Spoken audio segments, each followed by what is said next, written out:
video. Right. This is going to go up as a video afterwards, so I better introduce it like a video. I'm just going to get stuff set up. The stream is starting. I'll wait for a few people to arrive, and I'll explain why I'm not doing this as a video and why I'm doing it as a live stream. In a moment, I've just got to set stuff up. Sorry for the mess behind me as well. If you're watching on the bed, there's a box and stuff. Hopefully my heat just kind of blocks that out, and we won't need to worry about it. But ladies and gentlemen, hello, welcome along to the channel, me Ryan118. Today, obviously, 30th of December, we played the second Old Firm match of the season. Celtic met Rangers for the second time this season, not just in the league, just altogether this season. Last year, obviously, by this time, we'd already played them for a third time, whereas this year, we are only on the second of the meetings. Just making sure everything is fine and healthy and such. No one has actually arrived yet, so that is just what you want to see. YouTube probably not sending out the notifications as usual, but this is going up as a video anyway because obviously people will want to see it as a video. Celtic today taking on Rangers at Celtic Park. The final score: Celtic 0, Rangers 0. An abysmal result, I would say, to some extent. Some extent probably overreacted by some fans, not only on the Celtic side of things, on the Rangers side of things. The extent of the result probably has been dragged out quite a bit from both sets of supporters. You know, Celtic fans obviously looking at it as an extreme negative, and Rangers fans looking at it as an extreme positive. On both sides of things, there is the benefits and the negatives to it. But today's performance for Celtic was poor. It was poor. There's no discussion. Piss poor. Absolutely poor. We never seemed like we really wanted anything from the game. It was lacklustre. There seemed like there was a lack of passion, a lack of want, a lack of urgency in the team to actually get a result. And ultimately we allowed Rangers to be comfortable, allow them to play the game better than us, and allow them to feel comfortable and give them this kind of this sort of feeling amongst them that they're once again back. The same feeling they got in March, but I mean, at the end of the day, they're going to end up losing their first game back after the January break. As the things happen, this makes no effect to the overall scheme between the gap of Celtic Rangers to me. No change whatsoever. It's still what it was yesterday to me between Celtic and Rangers. I believe firmly both sides are at the exact same point. One result doesn't change that. We had a poor performance. Mentally and physically, I think Celtic are extremely tired. That's no excuse. Hats off to Rangers. They were a better team today, but by no means were they overly impressive. We were pish poor. We were very, very poor. We did not turn up today, and I'm not using any excuses here. At the end of the day, we dropped points. We didn't lose the game. That could have been worse. We didn't drop points though at the end of the day.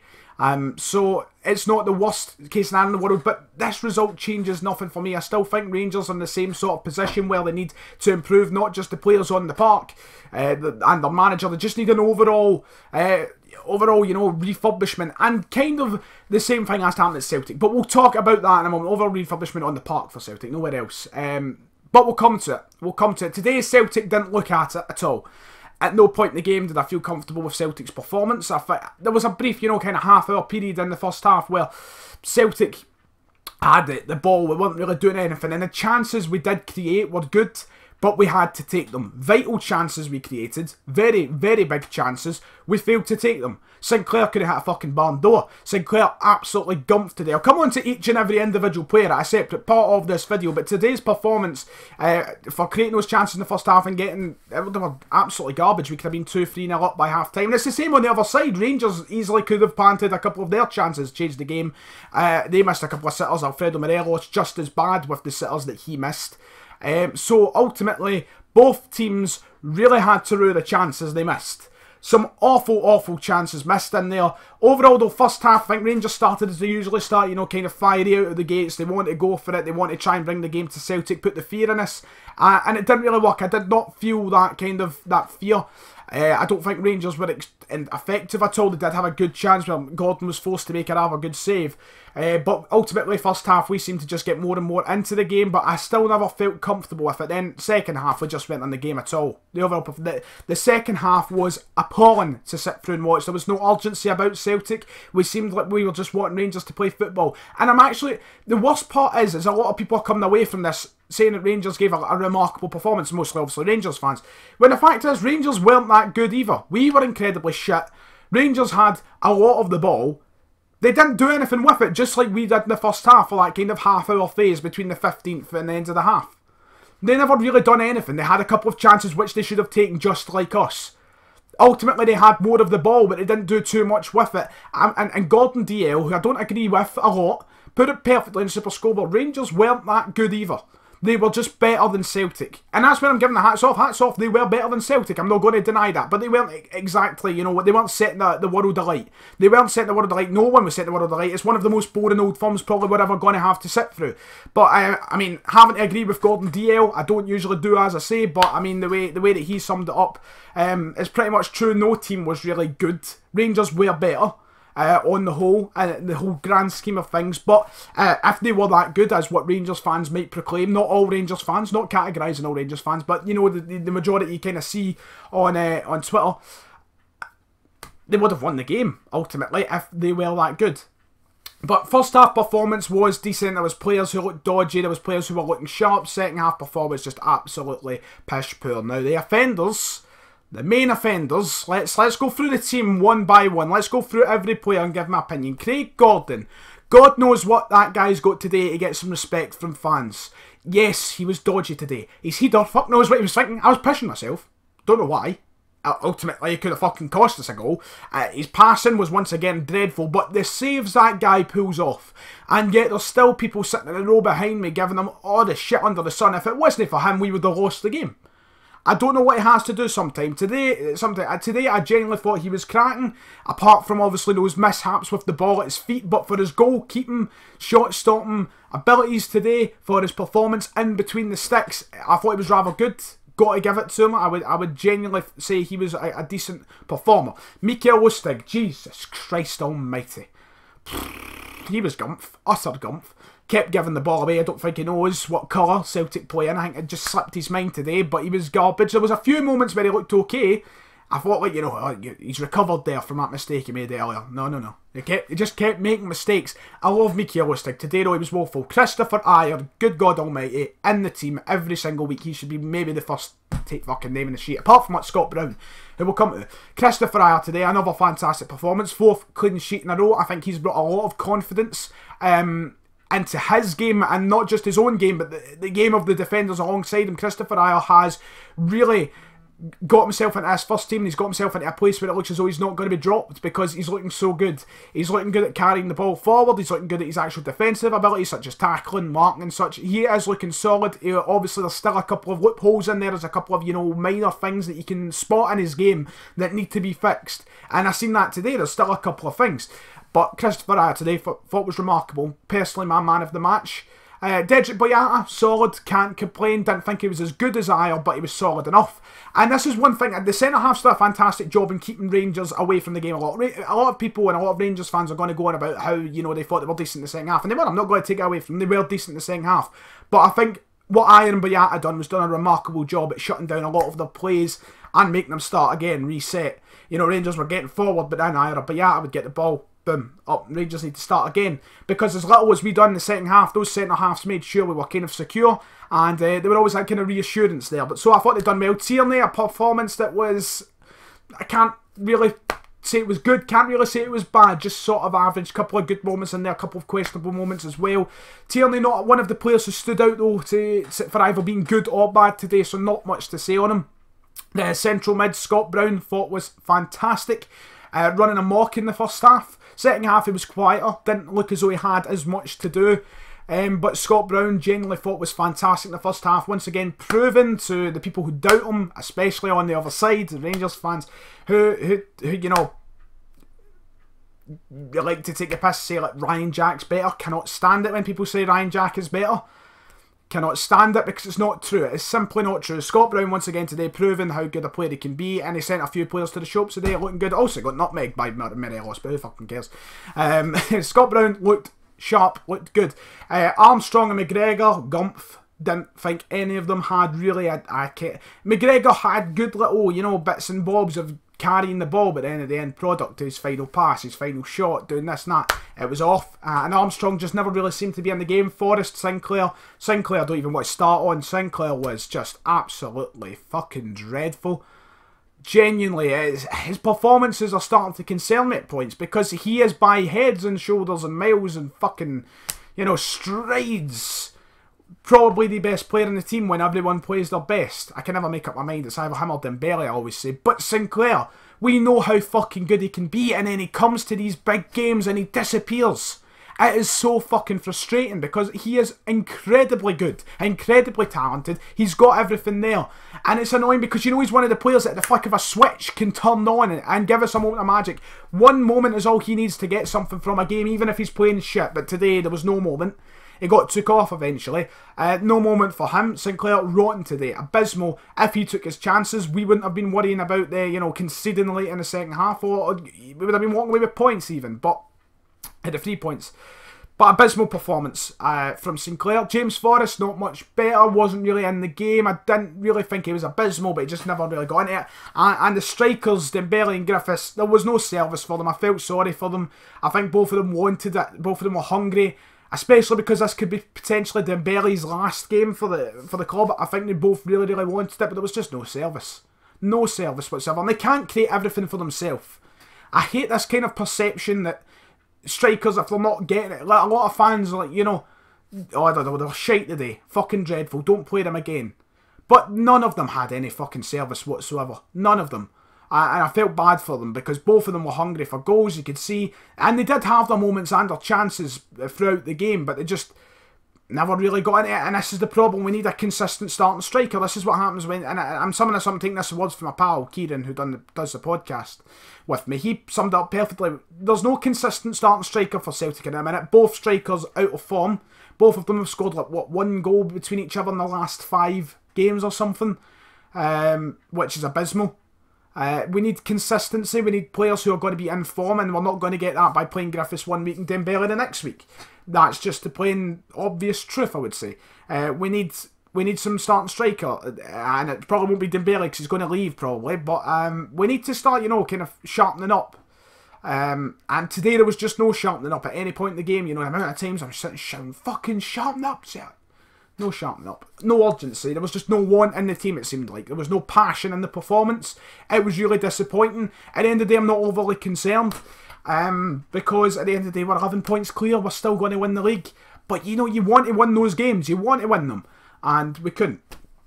Because we just weren't at the races. It's a break now throughout the month of January that is much needed without a shadow of a doubt. I think mentally and physically the team are drained. They need this break. I just feel like it's more mentally than physically. I don't think it's a whole situation of tiredness, because at the end of the day they're professional footballers who train every day and they're at the peak of their fitness and such. I don't think it comes down to physical fitness. I think it's this mental thing. I feel like they're just getting worn out mentally, thinking another game, a packed schedule, and it's just kind of getting repetitive for them. I feel like this break is well needed. We'll probably do a lot for them, and hopefully it will bring them back refreshed. And the month of January, Brendan Rodgers summed it up, it's going to be a revolving door. Players will be leaving, players will be coming in. Who will be leaving? We don't know yet, but he's saying he's done with the underperformers. I think it's the end of the line for Eric Sviatchenko, sadly, which I'm gutted for because I feel like he deserves an opportunity. It's the end of the line for Moussa Dembele. And there's going to be a few others, maybe Near Baton leaving the club. He's not had a look in quite a while now. And obviously players in is massive now for the month of January. Massive. A revolving door is the way summed up. So we'll see. Right, so we've been talking for about 13 minutes. I'll take 5 minutes of questions about today's game and such if you have any questions you want me to talk about. DD91 Fanboy says, Ryan, will Dembele leave in your opinion? By the way he went off the park today, I think he is off, which is gutting because I fucking love him. I think he's miles better than Gilney Griffiths when both play at their best. And it'll be gutting to see him go, but I think it realistically will. And it's a gutter at the time he's going, because I feel like he needs time to recover his form, and I think he can do that at Celtic, whereas I don't think he's going to be great to start off wherever he goes, and it might harm him. And I feel like, obviously, if he recovered form here, we'd benefit by getting more money, because now we're talking about, what, 15 million, when last year there was prices like 30 million getting thrown about. So, aye. Send in questions. I do feel like Moussa Dembele will be off, though. I do see him leaving. Let's see. Anybody see anything? I don't see. Who was my man of the match, says Mark Rankin. Very good question. It's between Scott Brown or Christopher Ayer, but if I was to pick any of them, it'd be Christopher Ayer. I thought he was solid today, once again proving that he is ready to step in and be the first name in the team sheet, as I said right at the start of the stream if you weren't here. I felt he was terrific. I think he's looking to be a fantastic centre-half. Still obviously has that kind of doubt in him at points, and you know there is error there because he's not naturally a centre-back, he's naturally a central midfielder. But honestly today I thought it was great.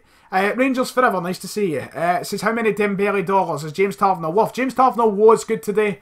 I see tweets, so you know, people saying James Taverner is better than Kieran Tierney. He's a decent player. He's not better than Kieran Tierney. He is not. He had a good game today. One game changes fucking nothing.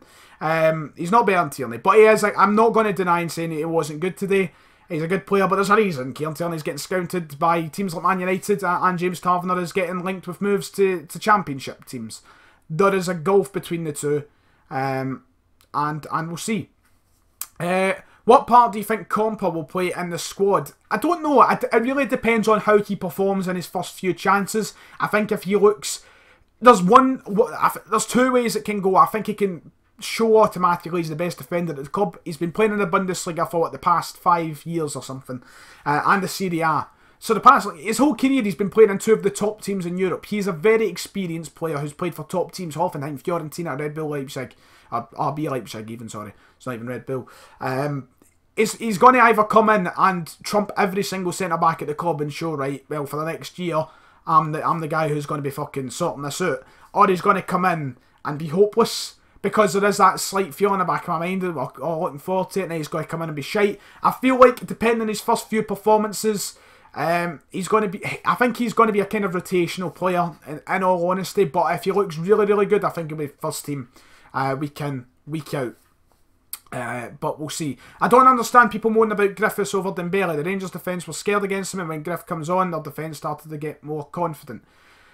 Griffiths, I do like Griffiths. I like Lee Griffiths, don't get me wrong. I really do adore him. I adore his passion when he plays and such. But at the end of the day, when Dembele's just so much better. He is. And I know the recent form, and people will be saying Griffiths. And people will always want to say Griffiths over Dembele, and people always want to say Dembele over Griffiths. There's a clear divide between fans, but just for me, it's quite obvious. Teresa Wellness. That is a brilliant name. Teresa Wellness. Who do we need to bring in during the January window? We need wingers, first of all. Clearly need wingers. Wingers, defensive improvements, right back for the future. Perhaps a goalkeeper. I'm not bothered with Gordon personally. But we definitely need wingers. We need attacking talent that's going to take us somewhere in the Europa League, because the performance today suggests that we're not ready for Zenit St. Petersburg. But wingers is the main concern for me. I think Compa will be hopeless. There you go. I think it's going to go one or two ways, and I think fans are going to look at it one or two ways. He's either going to come in and be hopeless, or come in and be the guy that we need. January will be a revolving door for Rangers as well, says Rangers Forever. I expect that, hearing all the speculation about every fucking player getting linked with everybody under the sun. Braveheart, thank you. Having a happy new year as well, you too. Let's see. We'll go through a couple more questions, and then we'll we'll end the stream. What do you think Rangers need to beat Celtic, says Cameron Gebby? Well, they need proper investment. They need a time to, kind of collect themselves. It's never out of the question Rangers beating us. At the end of the day, it's not like we're supernatural and cannot be touched. We're going to go and win 10 in a row, in my opinion. Right? I firmly believe we will win 10 in a row. I just feel like we're too far ahead financially. The way our clubs even just run, I think we're too far ahead at the minute. Rangers need sorted out from head to toe. But on the pitch, it's going to happen sometime. Probably within the next 5 years. I'm sure Rangers might get a win over us. I don't see us going undefeated against Rangers for the next 5 years, in all honesty. It's a very, very unpredictable game. And today proved that. I went in confident, a lot of Celtic fans went in confident, and we were piss poor. So aye. What does it take? It just takes really them just sharpening up, being tactically aware in the day like they were today, just taking their chances. That's really what it takes, honestly. Dave King, as the Rangers Forever putting there, we must assassinate Dave King. Dave King's the problem. The way the club's been run is what needs to be fixed. Let's see, any more questions? We'll go through a couple. I feel like Ayer could be the next Virgil van Dijk, says JM1888. I said that exact. I don't think he'll be quite Virgil van Dijk. I'd love it if I hope he does. I love Christopher Ayer. I do. I've loved him since the day he signed because of FM. But it keeps bombing forward with the ball, and it reminds you just think Virgil van Dijk. That is what Virgil van Dijk is. Zach, nice to see you. Have a happy new year, darling. Fucking love you, because I probably won't see you in person to say it. So Zach, have a happy new year, darling, because I fucking love you. But Van Dijk, you know, those kind of like moments of busting out into the midfield with the ball, carrying it, brilliant. Why the fuck was Ncham not starting? That was one thing I meant to bring up. The team selection was poor because Ncham wasn't there. Fuck knows why. Fucking Ncham wasn't starting. I was devastated to hear that because he's been good form recently, and he's been better than McGregor and Armstrong recently. So he should have started the game, but he didn't. So so let's see. Any more? We'll go for one more question. Questions are flying in. Things are flying in, and I'm trying to see if there's anything. Why would Dembele leave from a Europa League team to a relegation team? Plus, shout out. Shout out to JB Football, and honestly, a shout out to 118 Vlogs, 118 Vlogs. I don't know, I don't get it. Wages at the end of the day probably has a big part in it, and the fact it's the Premier League, because the Premier League's so fucking important. It's the best league in the world. But ladies and gentlemen, I hope you have I will probably have a video out tomorrow, so I'll be saying Happy New Year and that. But in case you don't see it, whatever, make sure you always have a crack New Year. I hope you enjoyed the game today. Hopefully it improves. And the next Old Firm will hopefully get a better result. But make sure you hit like and subscribe, guys. I do appreciate you all watching. I'll see you all next time. Awkward bit of turning off the stream now.